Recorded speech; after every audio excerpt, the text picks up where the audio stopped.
성서 신구약에서 시편은 아주 독특한 위치를 차지하고 있습니다. 왜냐하면 시편은 처음부터 끝까지 사람이 하나님께 올려드리는 간절한 간구와 또한 고백, 그 내면의 표현으로 가득 차 있습니다.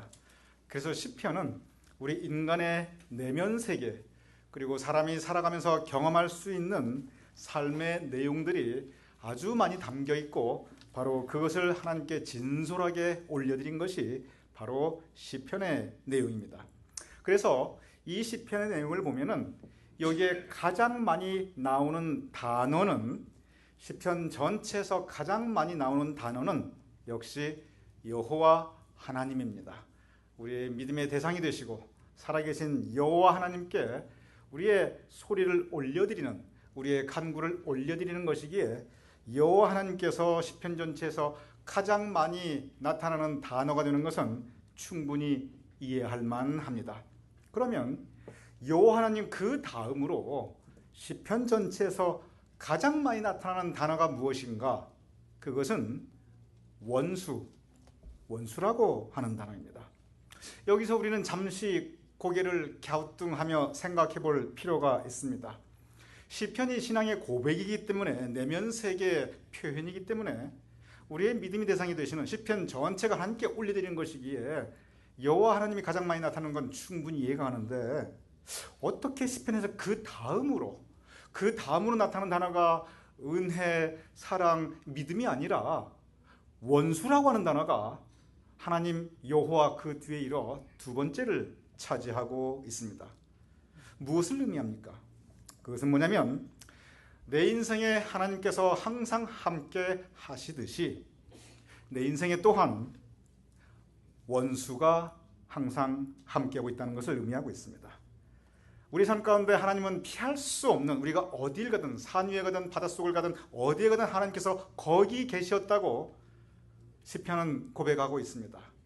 동시에 내 인생에 피할 수 없는 존재가 있으니 그 또한 원수가 내 인생에서 내가 피할 수 없다고 시편은 곳곳에서 또한 전하고 있습니다.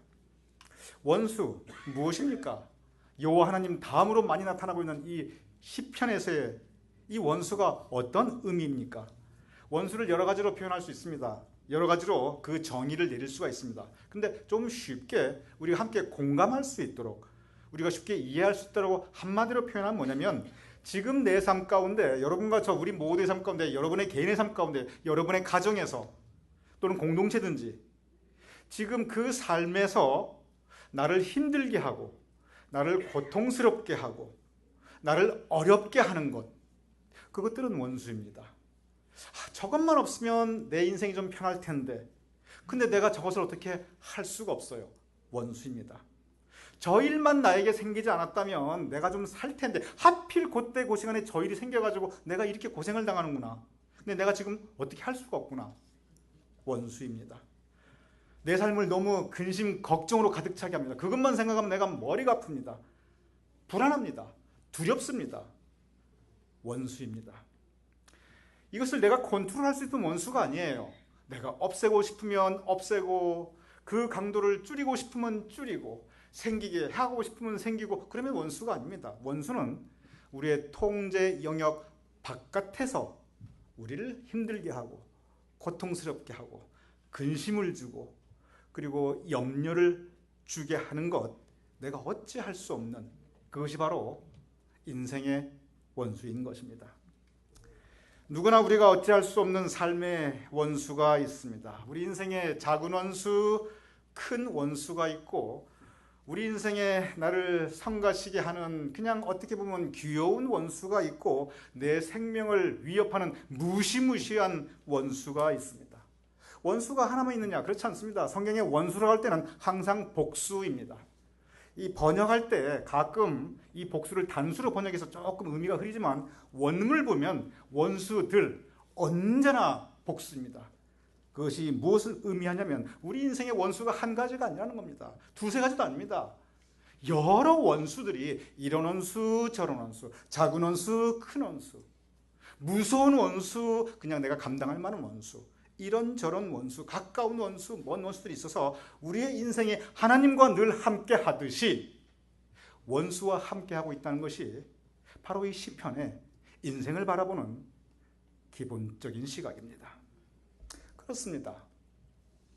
우리 가운데 원수 없는 사람이 누가 있겠습니까?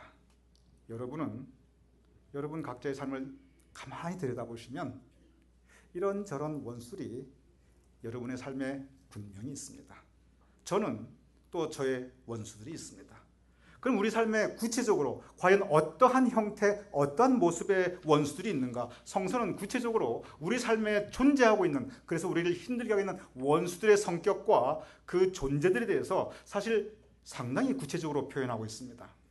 먼저 우리가 일반적으로 원수라고 할 때 우리 한국 정서에는 대부분 사람을 가리킵니다. 구체적으로 내가 원한을 가지고 있고 내가 미워하고, 그런데 그 사람 때문에 내가 엄청난 고통을 받고 있는, 그런데 내가 어찌할 수 없는 그런 구체적인 사람을 우리는 흔히 원수라고 합니다.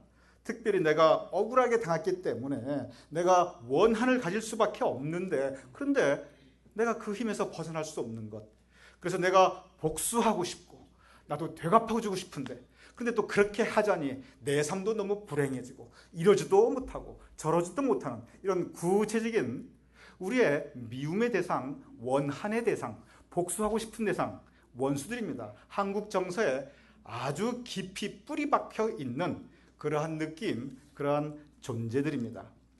다윗은 바로 그러한 원수에 대해서 곳곳에서 시편에 설명하고 있습니다. 다윗은 그의 목숨을 부지하기 위하여 쫓겨 유대 강요로 여러 번 나갔습니다. 심지어 자기의 생명을 지키기 위해서 미친 척하고 아주 광인 노릇도 하였습니다. 그런데 누구 때문에 그렇게 힘들게 되었고, 누구 때문에 그렇게 고통받고, 누구 때문에 그렇게 억울하게 당했는가? 가장 큰 것은 사울이었습니다. 사울이 누구입니까? 사울은 다윗의 장인 어른이었습니다.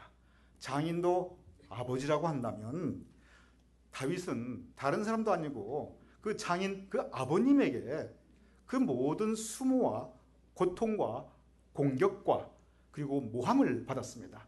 그러면 다윗이 사울에게 뭘 잘못했냐? 그렇지 않습니다. 정성을 다해서 모시고 정성을 다해서 섬기고 그의 딸 미갈도 아주 정성을 다해서 끝까지 사랑해 주었습니다. 동시에 사울은 다윗의 주군이었습니다. 주군, 즉 임금이었습니다. 사울을 위해서 다윗은 전쟁터에 나가서 목숨 걸고 싸웠습니다. 그리고 연전연승하였습니다. 사울에게 부귀영화를 가져다 주었습니다.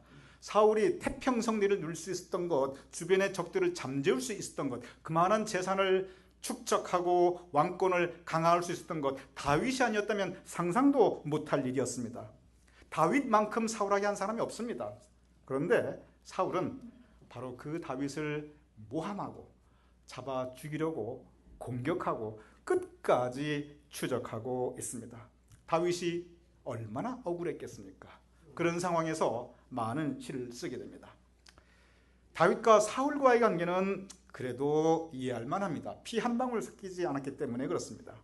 그런데 다윗이 정말 힘들었던 것은 사울이 아니었습니다. 압살롬이었습니다. 압살롬이 누굽니까? 압살롬은 다윗의 친아들이었습니다. 압살롬은 다윗의 첫 아들, 즉 황태자였던 암논을 무참히 살해하였습니다. 그래서 압살롬은 죽어 마땅한 사람, 사형받아 마땅할 사람이었습니다. 그런데 다윗은 그 압살롬을 용서하였습니다. 그리고 다시 왕궁으로 불리어 왕자의 직위를 회복시켜 주었습니다. 그리고 변함없이 사랑해 주었습니다. 그런데 압살롬은 아버지를 배신하였습니다. 배신해도 너무너무 차갑게 배신하였습니다. 배신에 그친 것이 아니라 아버지를 왕위에서 몰아내고 왕이 찬탈을 위해서 쿠데타를 일으켰습니다. 그래서 군대를 이끌고 아버지가 있는 왕궁으로 진격하에 들어갑니다. 자신을 사랑해 주었고 자신을 용서해 주었고 자신을 낳아줬던 그 아버지를 죽이고 그 자리를 차지하기 위해서 압살롬은 왕궁으로 군사를 이끌고 진격해 들어갑니다.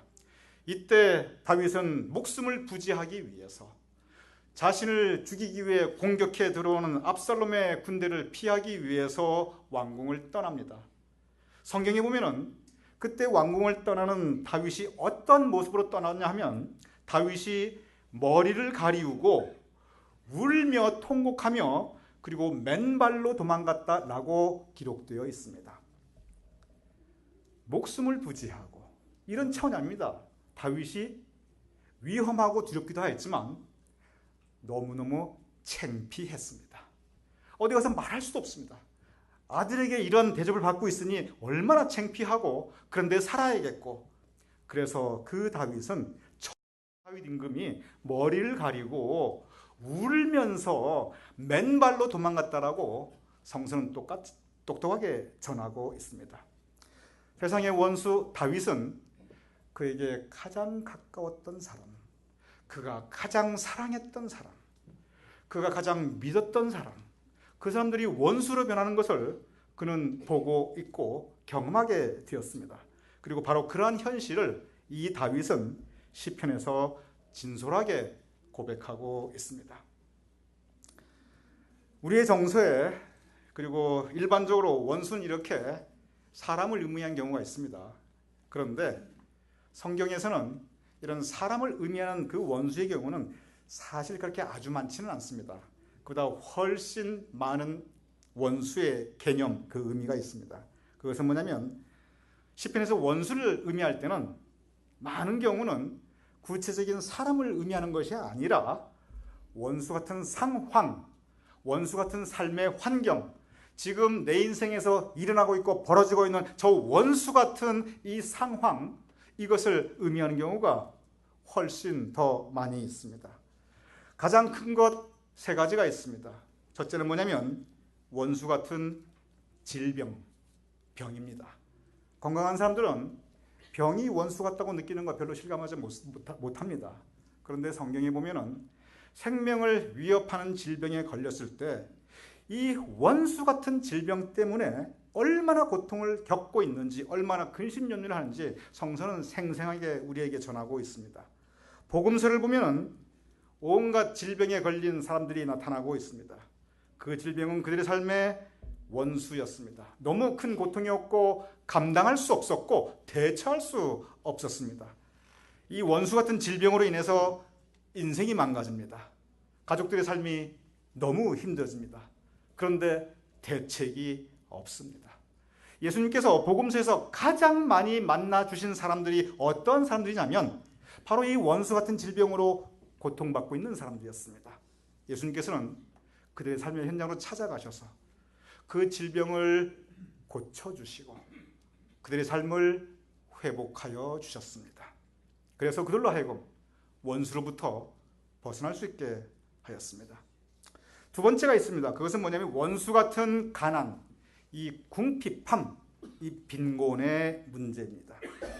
이 지긋지긋한 가난, 나를 둘러싸고 이 궁핍함, 그리고 먹고 사는 것에 근심해야 되는, 렌트를 걱정해야 되는 이 삶의 문제, 이 원수 같은 부족함의 문제, 궁핍함의 문제, 이 가난의 문제입니다.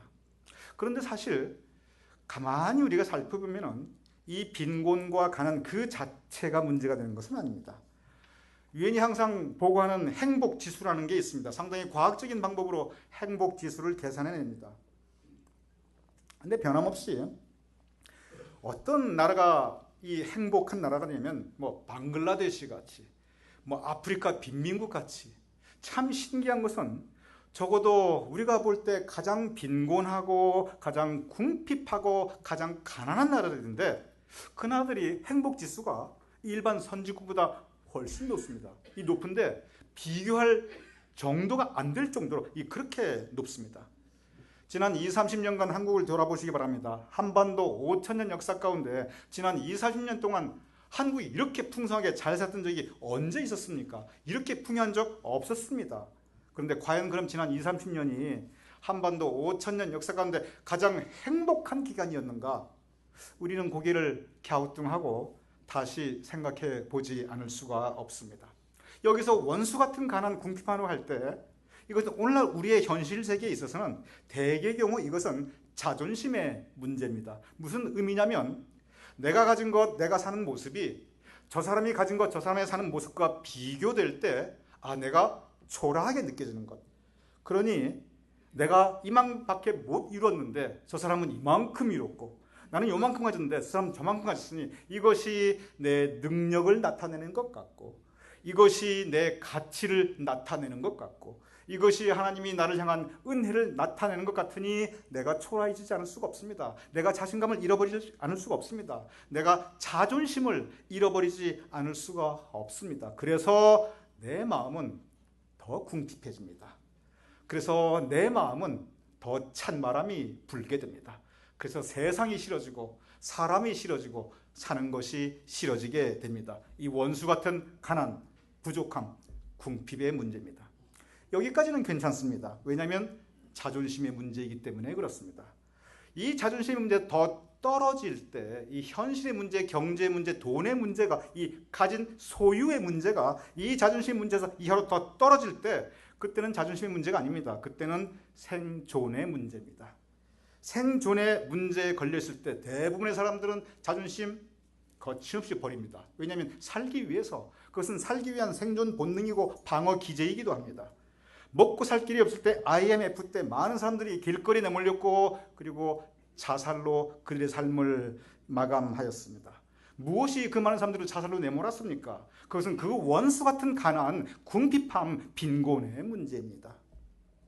이러한 부분, 그것이 자존심에 대한 부분이든지 그것이 생존에 대한 부분이든지 지금도 만연해 있는 우리 삶의 주변에 바로 이 원수 같은 현실입니다.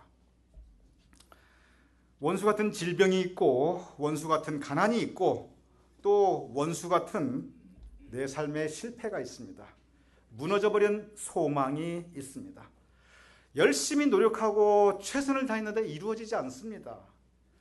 결국 이뤘는데 20년, 30년 이뤘는데 한순간에 무너져 버렸습니다. 대마불사, 대마도 죽는다는 거 이번에 똑똑히 보았습니다. 천하의 이소대로 할지라도 아무리 쌓은 대마라 할지라도 그 단 한 수에 그 한 수 때문에 대마가 와르르 무너지는 거 현실 세계에 얼마든지 있습니다. 공든탑이 무너지지 않는다? 공든탑 얼마든지 무너집니다. 이 원수, 이 실패라고 하는 원수는 이 무너진 삶의 계획과 소망이라고 하는 이 원수 같은 현실은 우리 삶에 언제든지 있습니다. 내가 노력한 대로 내가 거둘 수 있다면, 심는 대로 거둘 수 있다면 세상이 얼마나 편안하겠습니까? 내가 최선을 다했을 때 항상 최선의 결과가 주어진다면 이 세상이 살기가 얼마나 편하겠습니까? 그런데 바로 이 원수 같은 실패라고 하는 현실이 있기 때문에 그렇지가 않습니다. 그래서 무너져 내린 삶의 소망으로 내 가슴에 시퍼런 한을 안고 살아가시는 분들을 우리 주변에 허다합니다. 그것이 상처가 되고 그것이 아픔이 되어서 미래에 대한 자신감까지 잃어버린 이 원수 같은 삶의 현실 우리 주변에 얼마든지 있습니다. 성경이 원수라고 말할 때는 바로 이 삶의 현실의 문제, 상황의 문제 이것을 훨씬 더 많이 우리에게 가르치고 있습니다. 이 구체적인 개인으로서의 원수, 질병이나 가난이나 실패와 같은 삶의 현실로서의 원수, 또 다른 원수가 있습니다. 성경은 이 원수를 가장 두려워할 것을 우리에게 가르치고 있습니다. 그것은 원수 마귀입니다. 우리의 믿음을 무너뜨리는 악령의 세력, 우리를 시험 들게 하고 유혹에 빠지게 하고 죄에 빠지게 하는 것, 우리를 믿음을 떠나 구원의 그 하나님의 은혜를 떠나 죄의 역사로 인도하는 것, 그것은 원수 마귀입니다. 이 마귀, 이 사탄의 이 사전적인 의미가 무엇이냐면 그것은 넘어뜨리는 자, 미혹하게 하는 자, 그런 뜻입니다. 즉 내가 믿음을 가지고 살아가는데 내 믿음을 넘어뜨리게 하고 나를 미혹해서 시험 들게 해서 믿음을 떠나게 하고 버리게 하는 그 모든 세력, 그것이 바로 원수 마귀인 것입니다. 그래서 성서는 우는 사자와 같이 이 원수 마귀가 삼킬 자를 찾아 두루 다닌다고 기록되어 있습니다. 또 공중 권세 잡은 자를 이 원수 마귀로 표현하고 있습니다. 그러니 공중 권세를 잡고 있고 이 땅에서 우는 사자와 같이 돌아다니고 있는 이 원수 마귀가 우리 삶에 있으니 우리 신앙이 그렇게 편안하지만은 않습니다. 왜냐하면 언제든지 우리가 미혹당하고 실족하고 믿음의 길을 떠날 수가 있기 때문에 그렇습니다. 시편은 이렇게 우리의 삶 가운데 하나님이 분명히 존재하듯이 우리 삶 가운데 원수가 분명히 존재함을 곳곳에 말씀하고 있습니다. 또한 구체적으로 이런 원수 저런 원수들이 우리 삶 가운데 있음을 성서는 분명히 우리에게 가르치고 있습니다. 그러면 이러한 때 이 원수들과 함께 있는 우리의 삶 가운데 우리가 어떻게 해야 될 것인가? 어떻게 우리가 살아나가야 될 것인가? 오늘 시편 두 본문은 우리에게 바로 그 신앙의 길잡이를 가르쳐주고 있습니다. 먼저 시편 18편 2절 이렇게 기록되어 있습니다. 여호와는 나의 반석이시요 나의 요새시요 나를 건지시는 이시요 나의 하나님이시요 내가 그 안에 피할 나의 바위이시요 나의 방패시요 나의 구원의 뿌리시요 나의 산성이시로다. 여기 보면 여호와 하나님이 성경에서 가장 많이 나타나는 단어입니다. 근데 그 여호와 하나님을 어떻게 표현하고 있냐면 나의 반석이시요 나의 요새시요 나를 건지시는 이시요 나의 하나님이시요 내가 피할 바위시요 나의 방패시요 나의 구원의 뿌리시요 나의 산성이시요 8가지 다른 방법으로 다른 단어로 표현하고 있습니다. 그럼 여기 보면 8가지 다른 표현인데 이게 8가지 다른 의미인가? 그렇지 않습니다. 똑같은 의미입니다. 똑같은 의미, 똑같은 개념이 반복되고 있습니다. 무슨 뜻입니까? 반석이 뭐고 요새가 뭐고 산성이 뭐고 방패가 뭐고 지금 나를 공격해오는 세력들이 있는데 적군이 있는데 그래서 이게 전투 상황인데 그런데 내가 이길 수가 없습니다. 내가 내 힘으로 이길 수 있으면 그것은 더 이상 원수가 아닙니다. 그런데 지금 나를 향하여 창이 날라오고 화살이 날라오고 칼이 날아오는데 내가 이길 수가 없습니다. 맞싸움에 내가 질 수밖에 없습니다. 그런데 내가 피할 곳이 있다는 것입니다. 하나님께서 나의 반석이 되셔서 그 뒤에 숨으면 창이 날아오든 화살이 날아오든 내가 안전하게 지킬 수 있고 하나님께서 내가 요새가 되셔서 거기에 숨으면 내가 먹고 살 수 있고 마실 수 있고 안전하게 잠을 잘 수가 있고 그리고 나를 건지시뇨 물에 빠져 있는데 나를 건져주시고 나의 방패시고 그렇게 칼이 나를 향하여 공격이 들어오는데 나를 막아주시고 나의 피할 산성이로다. 내가 거기 도망가면 내가 살 수 있다는 것입니다. 그래서 시편 18편 3절 이렇게 기록하고 있습니다. 내가 찬송받으실 여호와께 아뢰려니 내 원수들에게서 하나님을 말씀하고 곧바로 원수가 등장합니다. 내 원수들에게서 내가 구원을 얻으리로다. 우리가 원수의 공격을 받을 때가 있습니다. 그러면 우리는 먼저 하나님께 의지해야 됩니다. 하나님께 피해야 됩니다. 하나님 밖에는 우리가 피할 곳이 없습니다. 하나님의 도움을 구해야 합니다. 원수 만났을 때 바로 그때가 하나님을 다시 만날 때입니다. 원수 만났을 때 그때가 하나님께 피하면서 하나님께 의지하며 하나님의 능력에 우리가 간구하며 하나님께 더 가까워질 때입니다. 그러기에 원수 만났을 때는 그때가 하나님께 더 가까이 나아갈 때입니다. 오늘 두 번째 본문 시편 23편 5절은 이렇게 기록되어 있습니다. 주께서 내 원수의 목전에서 여러분의 기억을 환기시켜 드리겠습니다. 이 원수 단수이지만 시편에 나오는 모든 원수는 복수입니다. 그래서 정확하게 이것을 번역했다면 주께서 내 원수들의 목전에서 이렇게 되어야 합니다. 아까 18편 3절은 정확하게 내 원수들에게서 원수가 한두 가지가 아니기 때문에 다시 23편 5절로 돌아가면 주께서 내 원수들 이런저런 원수들 크고 작은 원수들 내 삶에 내가 어찌할 수 없는 나의 원수들이 있는데 그 목전에서 그 바로 앞에서 나에게 잔치상을 차려주셨고 그리고 내 잔이 넘치나이다. 내가 가진 그 잔에 하나님께서 정말 포도주든 아름다운 것을 부어주시는데 그런데 내 잔이 넘치나이다라고 기록하고 있습니다.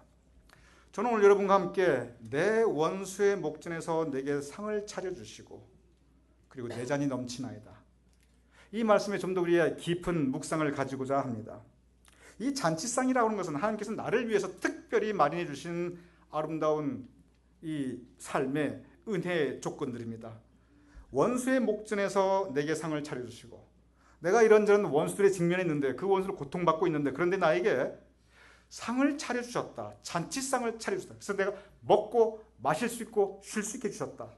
그 잔치상은 무엇을 의미하냐면, 내 삶을 돌아보니 하나님, 이것을 나에게 주셨군요. 내 삶을 돌아보니 하나님, 이것을 나에게 이루어 주셨군요.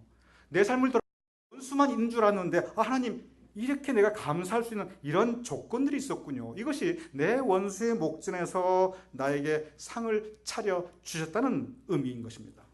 우리 삶에 원수들이 있습니다. 근데 원수들만 있습니까? 그렇지 않습니다. 바로 그 원수의 목전에서 하나님께서 차려주시는 아름다운 잔치상이 항상 함께 있는 것입니다. 다윗은 사망의 음침한 골짜기를 지날 때가 있다고 하였습니다. 그러나 동시에 하나님께서 푸른 초장과 쉴 만한 물가로 인도하고 있다고 말하고 있습니다. 사망의 음침한 골짜기는 원수들이 있는 곳입니다.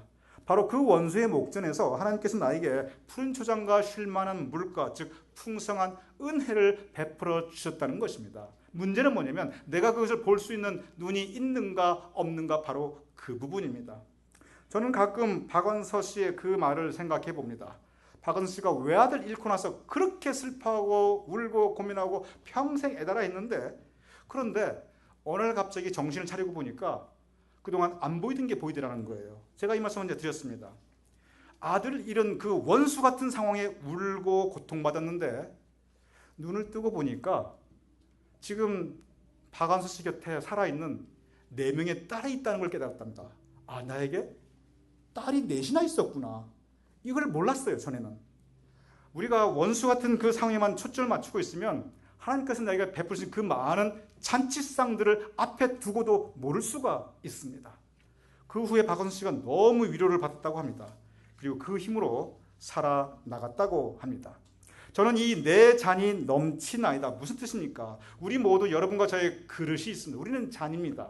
그런데 내 그릇에 비해서 부어주신 하나님의 은혜가 과분합니다. 이 그 의미입니다. 나라고 하는 이 작은 종지에 나에게 과분한 은혜를 베풀어 주셔서 내가 이 천한 질그릇인데 여기에 보물을 담아 주셨고, 그리고 내가 이렇게 하나님 보시기에 선하지도 못하고 바로 되지도 못하는데, 그런데 하나님께서 나에게 이렇게 좋은 삶을 허락해 주신 내 잔이 넘치나이다. 내가 노력했던 것에 비해 아버지 하나님 나에게 더 큰 것을 주셨습니다. 내 기도에 비해 아버지 하나님 내 응답이 너무 풍성합니다. 우리 한번 여러분의 삶을 다시 돌아보시기 바랍니다. 하나님께서 차려주신 잔치상이 분명히 있습니다. 그리고 하나님께서 여러분이나 저나 우리의 그릇의 크기보다 훨씬 더 많은 것으로 이미 채워주셨습니다. 우리가 느끼지 못할 뿐입니다. 다윗은 사무엘하 7장 18절에 이렇게 고백하고 있습니다. 주 여호와여, 나는 누구이오며 내 집은 무엇이간데, 내가 무엇이간데 나로 여기에 이르게 하셨나이까. 내가 무엇이간데, 나같이 이렇게 작은 종짓그릇 같은 이 작은 질그릇에, 이 작은 그릇에 하나님 이렇게 많이 부어주셨나이까. 여기서 우리 모두 원수와 분명히 함께하고 있는 이 인생을 걸어가고 있지만, 그러나 내 잔이 넘치나이다. 다시 한번 우리의 삶을 돌아보면, 지나간 우리의 삶을 돌아보면, 지난 내 삶의 이 삶 가운데 하나님 이렇게 넘치도록 부어주셨군요. 이 은혜의 고백을 우리는 하지 않을 수가 없는 것입니다. 미술에 한 가지 과제가 있었습니다. 그것은 뭐냐면, 현실은 3차원인데 미술은 이 평면 위에 그려야 되는 2차원이기 때문에 어떻게 이 3차원의 세계를 이 2차원에 구현해낼 수 있을까? 이것은 미술계에 아주 오래된 그러한 이 주제였습니다.